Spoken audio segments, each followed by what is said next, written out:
দর্শক সবাইকে স্বাগত জানাচ্ছি নিউজ 24 এর বিশেষ আয়োজন বিশেষ সাক্ষাৎকার অনুষ্ঠানের সঙ্গে আছেন প্লাবন রহমান। ছাত্র জনতার গণ অভ্যুত্থানের পরে বড় দায়িত্ব, দেশের দায়িত্ব পড়েছে অন্তর্বর্তী সরকারের হাতে এবং সেই সরকার বিভিন্ন ক্ষেত্রে সংস্কারের উদ্যোগ নিয়েছে, যে কারণে গঠিত হয়েছে বেশ কয়েকটি সংস্কার কমিশন। তার মধ্যে অন্যতম সংবিধান সংস্কার কমিশন, যার গুরু দায়িত্ব পড়েছে অধ্যাপক ডক্টর আলী রিয়াজের কাঁধে, যিনি এই সংস্কার কমিশনের প্রধান। তিনি আমাদের আজকের বিশেষ সাক্ষাৎকারের অতিথি। অধ্যাপক ডক্টর আলী রিয়াজ, আপনাকে স্বাগত জানাচ্ছি। ধন্যবাদ। আমরা শুরু করতে চাই, অনেক বড় দায়িত্ব আসলে বাংলাদেশের বাস্তবতা, যেটি বলা হয় যে বিভিন্ন সময়ে সংবিধান সংশোধনের মাধ্যমে বিতর্কিত করে ফেলা হয়েছে এই সংবিধানকে। আপনার চোখে একটু এটা কি 1972 সালে যে সংবিধান রচিত হলো বাংলাদেশের, শুরু থেকে কি গলত দেখেন, নাকি সংবিধান বিভিন্ন সময় যে সংবিধান সংশোধন হয়েছে তার মাধ্যমে এটিকে কাটছাট করার মাধ্যমে বিতর্কিত করে ফেলা হয়েছে? 1972 সালে যে সংবিধান প্রণীত হয়েছিল সেই সংবিধান নিয়ে অনেক রকম সমালোচনা তখনই ছিল, এবং সংবিধান তৈরির প্রক্রিয়া নিয়েও প্রশ্ন আছে। যেভাবে গণপরিষদ তৈরি করা হয়েছিল সেটা নিয়ে প্রশ্ন আছে। তার কারণ হচ্ছে সেখানে 3 জন ছাড়া আর সকলেই আসলে একটি দলের ছিল। সর্বোপরি মুক্তিযুদ্ধের মধ্যে দিয়ে যে বিশাল জনগোষ্ঠীর অংশগ্রহণ, সব রাজনৈতিক দল মত পথ ভুলেই তো সকলে যুদ্ধ করেছে, এটা একটা গণযুদ্ধ ছিল। তো পরে যখন সংবিধান তৈরি হলো তখন তাদের প্রতিনিধিত্বটা থাকলো না, কারণ ভিত্তিটা ধরা হলো 70 সালের নির্বাচন। তদুপরি 72 সালের সংবিধান তৈরির সময়ই কতগুলি জিনিস হয়েছে, যেমন ধরুন নাগরিকদের মৌলিক মানবাধিকার, সেক্ষেত্রে যে সমস্ত শর্ত আরোপ করা হয়েছে সেগুলো আসলে শেষ পর্যন্ত নাগরিকের অধিকার রক্ষা করেনি। যেমন ধরুন প্রধানমন্ত্রীর বিরুদ্ধে কি সংসদ সদস্যরা কোনো রকম পদক্ষেপ নিতে পারতেন? 72-এর সংবিধান কিন্তু সেই সুযোগ দেয়নি। পরবর্তী সময়ে সেটা আর থাকেনি, কিন্তু শুরুটা ওইখানেই হয়ে যাচ্ছে। সব সমস্যা আপনি তার মধ্যে দেখবেন না, কিন্তু সেখানে অনেকগুলি ত্রুটি থেকে যাচ্ছে যেগুলো পরবর্তী সময়ে বিভিন্নভাবে বিকশিত হয়েছে। সংশোধনগুলো যেগুলো করেছে সেগুলো পরিস্থিতি আরও খারাপ করেছে ভালো করার বদলে। মূল গলদ আসলে কোথায় দেখেন, মানে যেখান থেকে অনেক বেশি কথা বলার সুযোগ করে দিল বাংলাদেশের সংবিধান? আমি যেভাবে দেখি সেটা হচ্ছে যে একটা বড় জিনিস হচ্ছে ক্ষমতার এককেন্দ্রীকরণ, জবাবদিহিতার অভাব। প্রতিষ্ঠানগুলো এমনভাবে তৈরি করা হয় নাই যে প্রতিষ্ঠানগুলো নাগরিকদের আকাঙ্ক্ষাকে প্রতিফলন ঘটিয়ে ক্ষমতায় যারা থাকবেন তাদের এক ধরনের চেকস অ্যান্ড ব্যালেন্সের মধ্যে যেতে পারে। ক্ষমতাকে ধরে রাখা এবং বিশেষ করে ক্ষমতার এককেন্দ্রীকরণের কথা আপনি বলছিলেন, সেখান থেকে বের হওয়ার উপায় কি? সেটা কি সংবিধান সেটেল করতে পারে? সংবিধান সংশোধনের মাধ্যমে কি সম্ভব সেটা? আসলে বাংলাদেশে গত 15 বছরে যেটা হয়েছে সেটা হচ্ছে ব্যক্তিতান্ত্রিক স্বৈরতন্ত্র, পার্সোনালিস্টিক অটোক্রেসি। অটোক্রেসির অভিজ্ঞতা আমাদের আগেও আছে। আগেও একবার পার্সোনালিস্টিক অটোক্রেসির মধ্যে বাংলাদেশ কিন্তু প্রবেশ করেছিল, সেটা হচ্ছে 1975 সালে বাকশাল গঠনের মধ্য দিয়ে। ফলে এটা একেবারে নতুন তাও না। তো এখন পথটা কি? সংবিধানের মধ্য দিয়ে এবং সংবিধানের বাইরেও কতগুলো প্রাতিষ্ঠানিক ব্যবস্থা আপনাকে তৈরি করতে হবে, যেগুলোর মধ্যে আছে ধরুন সংসদকে আপনি কীভাবে জবাবদিহি রাখেন, প্রধানমন্ত্রী কী করে জবাবদিহিতার মধ্যে থাকেন, কী করে তার হাতে সব ক্ষমতা না যায়। তাহলে প্রতিষ্ঠান কেবল কিভাবে হবে? বিভিন্ন রকম প্রতিষ্ঠান আপনাকে তৈরি করতে হবে। সংসদের মধ্যে, আইনসভার মধ্যে তৈরি করতে হবে, সেটা একটা ব্যাপার। আরেকটা হচ্ছে বিচার বিভাগের স্বাধীনতা, এটা একটা প্রতিষ্ঠান যে অ্যাক্সেসগুলো ঠেকাবে। এগুলো হচ্ছে প্রাতিষ্ঠানিক দিক, সেগুলি খানিকটা সংবিধানে থাকবে, খানিকটা আইনে থাকবে। দ্বিতীয় আরেকটা দিক হচ্ছে আদর্শিক। আপনি এই যে আদর্শিক জায়গাটা, যে আজকে আপনি গণতন্ত্রের চর্চায় কতটা সহিষ্ণু, কতটা আপনি যদি আদর্শিকভাবেই ক্ষমতা এইভাবে ব্যবহার করার কথা বলেন, যে আপনি জানেন যে এই ধরনের দল, এই ধরনের রাজনীতি এই কথাটাই বলে, তাহলে আপনি দেখবেন যে এটা আপনার ফেরত আসার সম্ভাবনা থাকে। ফলে সংবিধান নিশ্চিত করতে পারবে না, কিন্তু সংবিধান এই পথটা বন্ধের ক্ষেত্রে সাহায্য করতে পারে। এর বাইরে হচ্ছে যে আপনার ধরেন সিভিল সোসাইটির অর্গানাইজেশন। স্যার, এই যে ধরেন প্রধানমন্ত্রী কর্তৃক যে মানে সংবিধানে প্রজাতন্ত্রের নির্বাহী ক্ষমতা তার অধীনে 55 অনুচ্ছেদ যেটি ইন্ডিকেট করে, পাশাপাশি এবং প্রধানমন্ত্রী যেরকম চাইবেন সেরকম মন্ত্রী প্রতিমন্ত্রী উপমন্ত্রী নিয়োগ করতে পারবেন, এসব জায়গায় কোনো চেঞ্জ আসছে? মানে অবশ্যই ভাবছে, কারণ আমাদের অংশীজনরা বলছেন যে আসলে ক্ষমতার একটা ভারসাম্য রাষ্ট্রপতি এবং প্রধানমন্ত্রীর মধ্যে করতে হবে। কিন্তু শুধুমাত্র এইভাবে করলেই হবে না। ক্ষমতার ভারসাম্য দুটো প্রতিষ্ঠান, রাষ্ট্রপতি এবং প্রধানমন্ত্রীর মধ্যে করা যেমন জরুরি, তেমনি প্রধানমন্ত্রীর সঙ্গে অন্য প্রতিষ্ঠানগুলোরও করা দরকার। প্রধানমন্ত্রীকে ক্ষমতা যেন তার কাছেই শুধু না থাকে, তাহলে অন্য জায়গায় নিতে হবে। তাই না? এবং সেটা আপনার ধরুন সংসদীয় কমিটিগুলো আছে, এর বাইরেও আছে কিন্তু। আপনি যদি আমরা সাংবিধানিক কিছু কমিশনের কথা বলবো, এবং কিছু কমিশন ইতিমধ্যেই আছে, আর কিছু কমিশনকে আমরা নিয়ে আসবো। এটা করলে কি স্বৈরাচার ফিরে আসা বন্ধ হবে স্যার? মানে এই যেটি আপনারা করছেন, ধরেন আমরা ফ্যাসিস্ট আর চাই না, স্বৈরাচার সরকার দেখতে চায় না, স্বৈরাচার প্রধানমন্ত্রী দেখতে চায় না, সেটির জন্য কি যেটি আপনি বলছেন যে এক কেন্দ্রীভূত যেটিকে আপনারা সবচেয়ে গুরুত্ব দিচ্ছেন, সেটি যথেষ্ট কি না? যথেষ্ট নয়।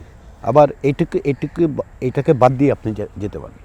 ফলে প্রাতিষ্ঠানিক কতগুলো চেকস অ্যান্ড ব্যালেন্স আপনাকে তৈরি করতে হবে, হরাইজন্টাল অ্যান্ড ভার্টিক্যাল। আমি যেটাকে বলি যে ধরেন মানে আড়াআড়ি খাড়াখাড়ি দুভাবেই করতে হবে। আপনি যে রাষ্ট্রপতির সাথে যে ক্ষমতার ভারসাম্যের কথা বলছেন, ওটা আসলে খাড়াখাড়ি ধরনের, উপরে রাষ্ট্রপতি প্রধানমন্ত্রী, কিন্তু আড়াআড়িও করতে হবে। এবং তার মধ্যে একটা বড় ভূমিকা পালন করতে হবে হচ্ছে যে সিভিল সোসাইটির, তারা যাতে জবাবদিহির জায়গাটা। আপনি লক্ষ্য করে দেখবেন গত 15-16 বছরে যেটা ঘটেছে, সবচেয়ে বড় জিনিস যে সমস্ত ঘটনা, তার মধ্যে একটা হচ্ছে সিভিল সোসাইটিকে ধ্বংস করে দেওয়া হয়েছে। কারণটা কি? ওইটা ভীতির জায়গা। স্যার, যেটা আপনারা করছেন এটা কি ধরেন সংবিধান সংশোধন, পরিমার্জন, নাকি নতুন করে পুনর্লিখন হচ্ছে? এটা নিয়ে আমরা শুরুতে- এই ফ্রেজগুলোর বাইরে যাই। কী কারণে আমি বলছি আপনাকে, আমরা কতগুলো সুপারিশ দেব। এখন সুপারিশগুলো বাস্তবায়ন করবে কি? এটা তো লিখতে হবে, আপনার সংবিধানের অনুচ্ছেদে পরিণত করতে হবে। তো সেটা কী করবে? যারা মানে ড্রাফট করবেন, আমরা তো ড্রাফট করছি না, সেটা আসবে রাজনৈতিক নেতৃত্বের কাছ থেকে আসবে, তাই তো? এখন তারা যদি ধরেন, আমরা বললাম, যেমন আমাদের কাছে অংশীজনরা বলছেন যে বাই ক্যামেরাল পার্লামেন্ট করতে হবে। আচ্ছা, আমরা পরামর্শ দিলাম যে বাই ক্যামেরাল পার্লামেন্ট, ঠিক। আপনার এখনকার সংবিধানে কি সেটা আছে? তাহলে আপনি কি করছেন? আপনি লিখছেন। আবার ধরুন আর্টিকেল 70, এটা 17 অনুচ্ছেদ, জি। 70 অনুচ্ছেদ আছে। আমরা অংশীজনদের কাছ থেকে যা শুনেছি, যেটা আমরা মানে সুপারিশ করতে চাই, সেটা সীমিত করে আনতে হবে। তাহলে ওইখানে সামান্য পরিবর্তন হলে হবে। তাহলে ওইটা কি? ওইটা সংশোধন। আবার যেমন ধরুন আমরা যদি একটা মিক্স আপ, হ্যাঁ, সব কিছু মিলিয়েই যেটা দাঁড়াবে, মানে যারা আইন শেষ পর্যন্ত সংবিধানটা একভাবে সংশোধনী বলেন, সংযোজন বলেন, পরিমার্জন বলেন, পুনর্লিখন বলেন, এটা কোনো একটা বিষয় না। স্পিরিটের দিক থেকে আপনি কি করছেন, সেটা হচ্ছে বড় জিনিস। একটা বিরতি নিয়ে ফিরছি, ছোট্ট একটা একেবারে। দর্শক, ছোট্ট একটা বিরতিতে যাচ্ছি। বিশেষ সাক্ষাৎকার অনুষ্ঠানে কিছুক্ষণের মধ্যে ফিরছি, আশা করি সঙ্গে পাচ্ছি আপনাদের বিরতির পর। আবারও স্বাগত জানাচ্ছি বিশেষ সাক্ষাৎকার অনুষ্ঠানের। সঙ্গে আছেন প্লাবন রহমান, আমাদের সঙ্গে আছেন সংবিধান সংস্কার কমিশনের প্রধান অধ্যাপক ডক্টর আলী রিয়াজ। স্যার, যেটা বলছিলাম যে ক্ষমতা পাকাপোক্তর বিষয় আপনি বলেছেন, আমি একটু জানতে চাই যে মানে 70 অনুচ্ছেদ যেটি, তার আগে একটু জানতে, 600 এমপির একটা বিতর্ক ছিল স্যার, এই যে 24 নির্বাচনের আগে। সেই জায়গাটাই বিষয়টা এরকম যে সংসদ ভেঙে গেছে, তারপরে মানে সবাই ক্ষমতায়, এমপিরাও আছেন, মন্ত্রীরাও আছেন, একটা নির্বাচন, তারপর মানে একটা 600 এমপি অ্যাট এ টাইমে থাকতে পারে কিনা একটা দেশে, সেই জায়গাটাই কমিশন কি করছে আসলে? আসলে তো ওইটা তো কার্যকরভাবে সংবিধানের লঙ্ঘন পেয়েছিল। ফলে ওইটা তো আপনার সংবিধানের মধ্যে যাই লিখে রাখতেন, তাও এই পরিস্থিতি এড়াতে পারতেন না। তার কারণ হচ্ছে যে তৎকালীন প্রধানমন্ত্রী, তার যে ডিজাইন, সেই ডিজাইন অনুযায়ী উনি কাজ করেছেন।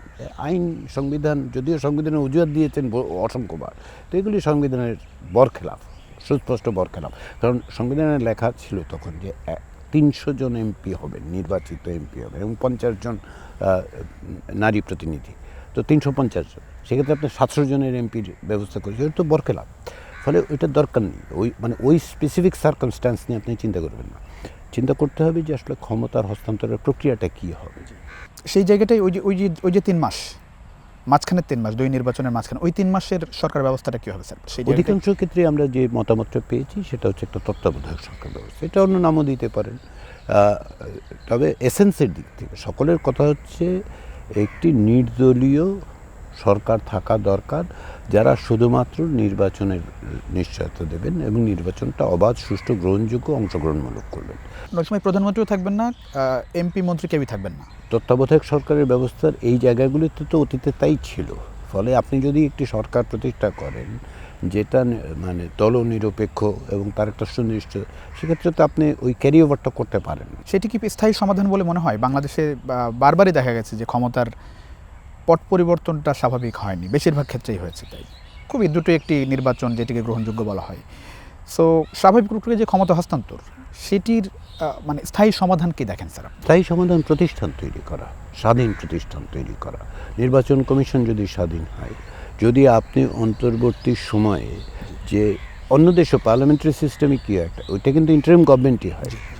তা ইন্টারিম গভর্নমেন্ট সাবেক প্রধানমন্ত্রীকে ডাকা হয় যে তিনি কেয়ারটেকার হিসেবে কাজ করবেন এবং তিনি দলনিরপেক্ষভাবেই কাজ করেন। তখন 70 অনুচ্ছেদ কি থাকছে স্যার? 70 অনুচ্ছেদ তো অবশ্যই থাকবে, কিন্তু কীভাবে বিতর্কিত থাকবে? জি জি। যেটা হয়েছে সেটা হচ্ছে যেভাবে হাত পা বেঁধে দেওয়া হয়েছে সেভাবে রাখা যাবে না। এটা সকলে গত 10 বছরের অভিজ্ঞতা থেকে, মানে কথাবার্তায় যদি আপনি দেখেন সবাই তো তাই বলেছে। মোটা দাগে আর কি কি চেঞ্জ আসতে পারে স্যার, একটু যদি ধারণা দেয়, যদি বলা যায় আর কি স্যার? আমরা চাইব যে এমন ব্যবস্থা যেখানে প্রধানমন্ত্রীর নামে যে এখনো একত্রিক ব্যবস্থা আছে কেন সেটা যেন না হয়, সেটার বন্দোবস্ত আমরা পরামর্শ দেব। আমরা পরামর্শ দেব বিচার বিভাগের স্বাধীনতা।